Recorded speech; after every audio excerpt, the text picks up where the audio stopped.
Aguirre, médica infectóloga del Hospital Juan Pablo y docente de pediatría. Su matrícula es la 3492, la tengo en línea.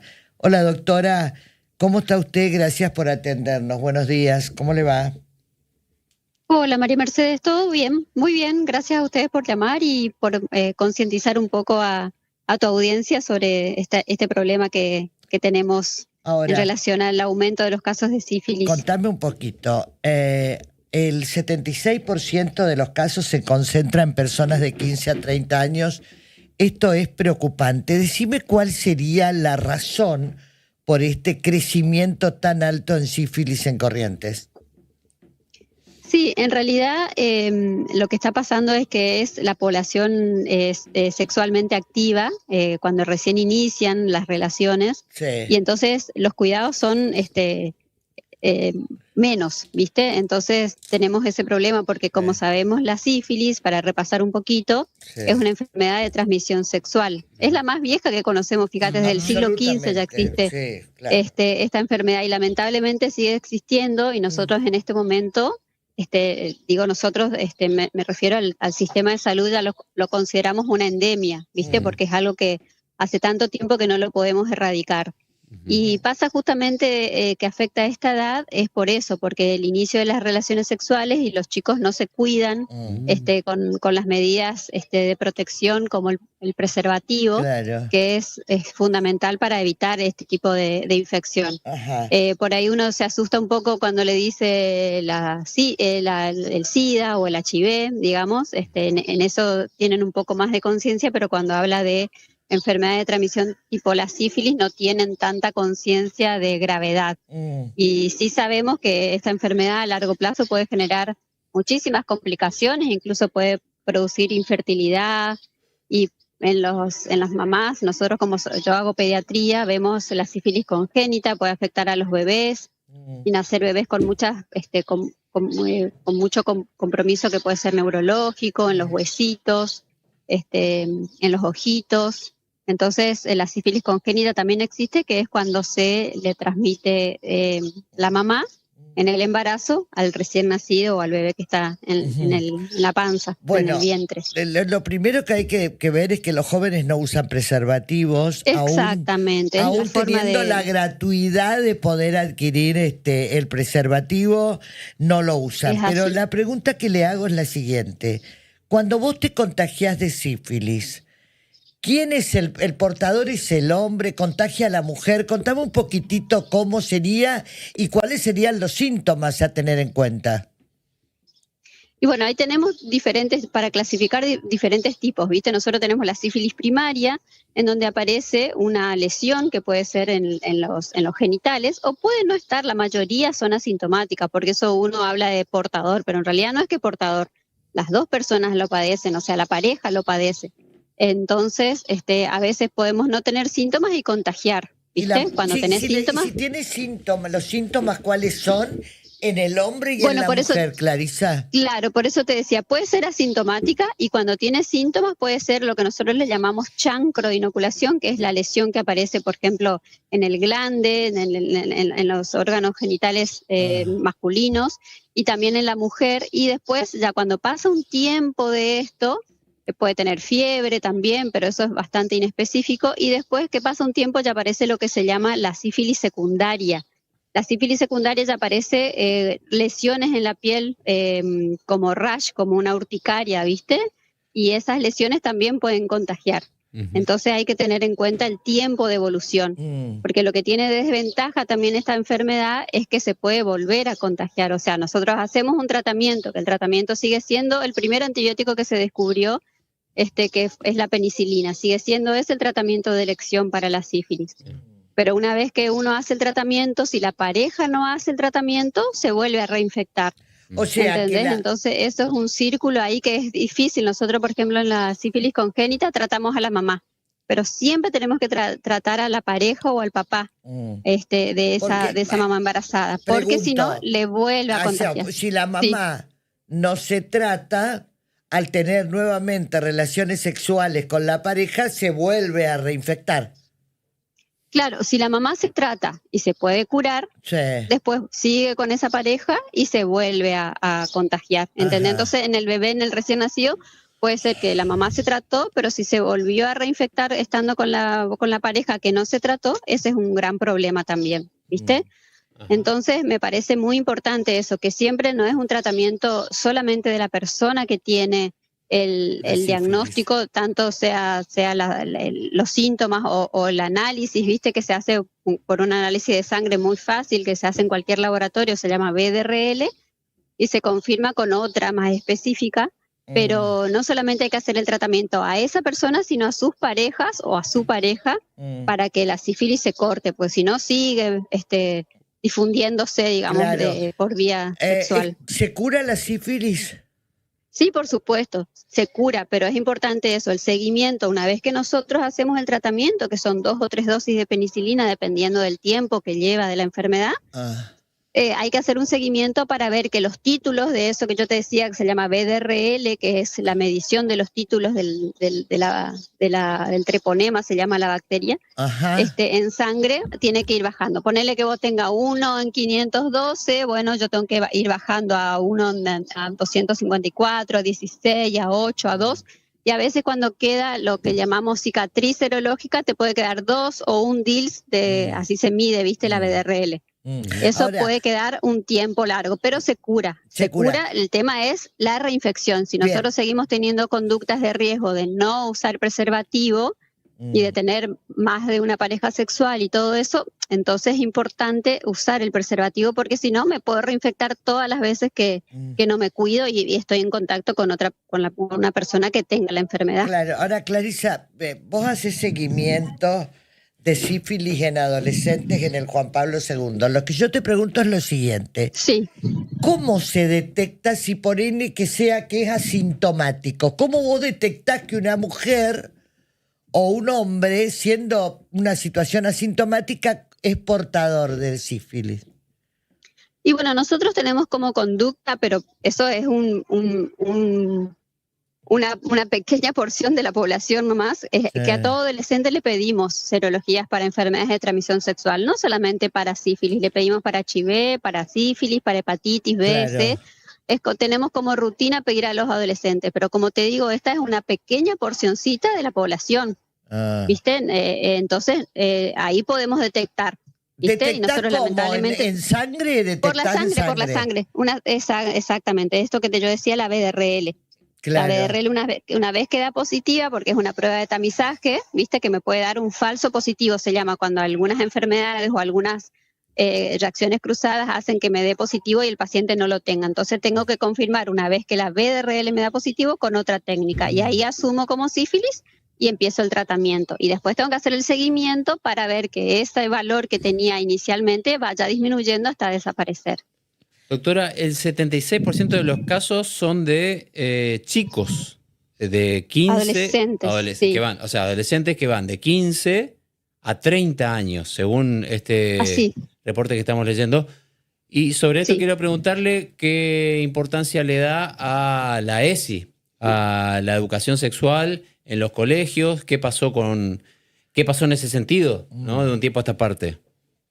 Y bueno, eso es sumamente importante, porque es como que nosotros en la época, yo ya tengo 52 años, ¿no? En nuestra época hablar de educación sexual infantil en las escuelas era como un tabú, en las casas también.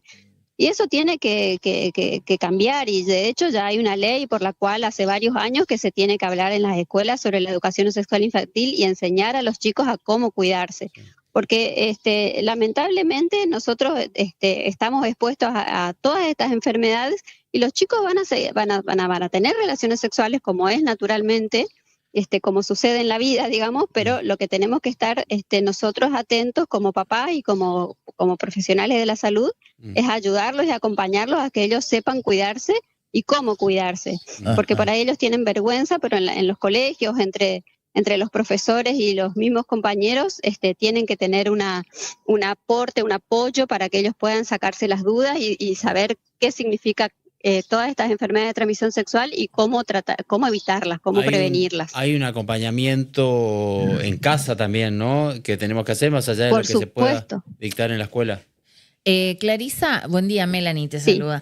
Vos sabés que hablábamos también, estamos en una etapa donde el sexo casual abunda, digamos, más que siempre estuvo presente, pero hoy día hay muchos solteros, los jóvenes que disfrutan de su vida sexual activa, pero está también esta parte donde sigue siendo tabú la concientizarse sobre el cuidado, está por ahí el uso del preservativo, pero sigue siendo tabú por ahí hablarlo en casa, porque existe también, y leí que en este informe, de personas que tienen sífilis y que no le hablan o le cuentan a su pareja sexual, digamos, y eso también es una irresponsabilidad. No, pero aparte del informe, acá dice que en los grupos de 20 a 24 y de 25 a 29 es la tasa considerablemente mayor en la Argentina también, Clarisa, porque eso es una falta total de toma de conciencia, porque estamos hablando ya de personas adultas, ¿no? Sí, yo realmente opinar sobre la cantidad de parejas sexuales, eso ya no me compete, me parece que por ahí no tiene tampoco tanto sentido. Lo que sí es importante es que esas parejas o esas personas que toman esa decisión de tener varias o múltiples parejas o el sexo casual, como decías vos, sepan cómo cuidarse, porque esto también es como las vacunas, no es solamente que me cuido por mí, me cuido también para los demás, para no contagiar a los demás esta enfermedad que puede ser grave realmente, o sea, la mayoría uno lo detecta, se hace el tratamiento, se puede curar, pero si no se detecta puede pasar una sífilis terciaria y tener mayores complicaciones. Entonces hay que ser solidario. Como yo me vacuno no solamente para no contagiarme yo o para no enfermarme yo, también uso preservativo no solamente para no quedar embarazada en el caso de las chicas, pero sobre todo, y eso hay que hacer mucho hincapié, es para no contagiarme este tipo de enfermedades que, como les decía inicialmente, en este momento se considera endémica, porque hay tanta cantidad de casos que ya se considera una enfermedad endémica. Entonces me tengo que proteger con preservativo, y esto significa con preservativo en todas las instancias de relaciones sexuales, porque no es solamente la relación sexual, la común, digamos, vamos a decirlo así, sino que también de otras formas de relaciones, también la oral, la anal, la vaginal, todo lo hablo así a pesar del horario, pero para que se entienda claramente que yo me pongo preservativo en una relación vaginal, pero también tengo que usar en las relaciones de sexo con hombres el preservativo cuando tengo relaciones por vía anal y oral, que eso también a veces está como decir, no, si es oral no me contagio. O viste que a veces no me quedo embarazada porque hago oral, pero sí me contagio enfermedades de transmisión sexual. Entonces ahí también tengo que usar preservativo. Claro. Ahora, te está escuchando una mamá de un adolescente, 13, 14, 15 años. ¿Tiene alguna forma de detectar, de darse cuenta que está con algún tema, tanto la hija como el hijo? Mira, como decíamos inicialmente, casi la mayoría son asintomáticos. Entonces, lo importante es el control con el pediatra, porque a veces los chicos a esa edad ya no dejan que uno les revise sus genitales. Entonces, el control con el pediatra o con el ginecólogo en el caso de las chicas. A veces las chicas empiezan a usar ya, métodos anticonceptivos, entonces hablar de esos temas, y a veces es importante si los chicos no tienen la suficiente confianza o tranquilidad de hablar por ahí con los papás, bueno, que lo hable con el pediatra o con el ginecólogo y que les explique, digamos, cuáles son sus dudas o cuáles son lo que le aflige, digamos, como para saber, porque a veces con los papás no se animan a hablarlo. A mí me pasa muchísimo en el consultorio que los adolescentes hablan conmigo cosas que no hablan con los papás. Seguro. Entonces, obvio. La única forma en el caso de asintomáticos es pedir de rutina un análisis, Claro. ¿sí? Y en base a eso uno puede tomar decisiones para hacer el tratamiento, y después que los chicos ya tienen una primo infección, es como que toman un poquito más de conciencia y empiezan a usar un poco más el preservativo. Lo ideal sería no llegar a eso y prevenir, por supuesto. Obviamente, ¿sí? obviamente. Pero es importante alguien de confianza en la familia. A lo mejor no es la mamá o el papá, pero a lo mejor es una tía, un padrino, una madrina, alguien con lo que ellos se sientan más en confianza como para poder hablarlo.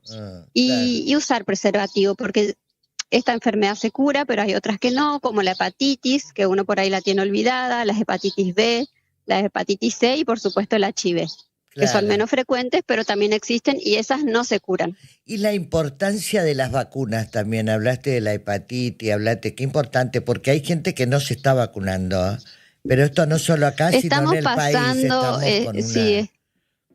Estamos pasando por una situación que no hemos vivido ni post-pandemia. Post-pandemia hemos tenido una baja importantísima, pero por ahí no justificada, porque no se justifica nunca, pero sí entendible, porque bueno, la gente estuvo en sus casas, digamos. Entonces hubo como que hacer todo un refuerzo gigante para volver a los niveles de vacunación pre-pandemia, que nos costó muchísimo, pero ahora en este momento quizás la pandemia sirvió también por el tema de que empezaron a aparecer muchas personas antivacunas, ¿sí?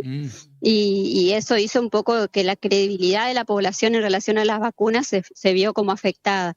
Entonces tenemos que volver a hablar los pediatras, en las escuelas, en todas las sociedades científicas, porque realmente estamos pasando por una situación en que la cobertura de vacunación en algunos casos bajó al 50%, y nosotros sabemos que para que una vacuna sea efectiva para evitar una enfermedad, por decirte sarampión, como cualquiera de las otras inmunoprevenibles, tenemos que tener una población por arriba del 90% vacunada para que eso suceda. Bueno, ya que lo menciona, hay una alerta de parte del Ministerio de Salud por un brote de sarampión. Que también tiene que ver con esto que usted dice sobre la vacunación. Y sí, porque también empiezan a venir de otros lugares donde la vacunación no es obligatoria. Hay otros países en donde la vacunación no es obligatoria, como en el nuestro, y entonces empiezan a difundir esa enfermedad en lugares en donde la cobertura está bajísima, y entonces el sarampión es una enfermedad que nosotros la teníamos controlada y ahora tenemos brotes relacionado a esto, a la baja cobertura que estamos teniendo de vacunas. Eso es muy, muy grave, la verdad. Sí, una mentalidad terrible eso de que hay padres que deciden no vacunar a sus hijos. Doctora, ha sido usted muy clara. Muchísimas gracias por este contacto. Bueno, un abrazo. Saludos a todos. Chau, chau. La doctora Clarisa Aguirre es médica infectóloga del Hospital Juan Pablo II, docente en pediatría, su matrícula es la 3492. Quiero contarles a las madres, a los padres, a los chicos, a los hermanos que nos están escuchando, use preservativo. Corrientes está en alerta por el aumento de casos de sífilis en adolescentes. El mayor nivel reportado corresponde a adolescentes. El 76% de los casos se concentra en personas de 15 a 30 años. En los grupos de 20 a 24 y de 25 a 29. La tasa es considerablemente mayor, destacándose el contagio en mujeres jóvenes que le complican la vida porque obviamente puede quedar embarazada y su hijo puede también ser portador. Clarisa hizo seguimiento de sífilis en adolescentes y en Argentina en 2025 los casos crecieron un 20,5% respecto al año anterior, según informó el último Boletín Epidemiológico Nacional. Atención, porque Corrientes también está en alerta por casos de niños, de adolescentes con sífilis, tanto en el hombre como en la mujer. Así que, por favor, esto se soluciona.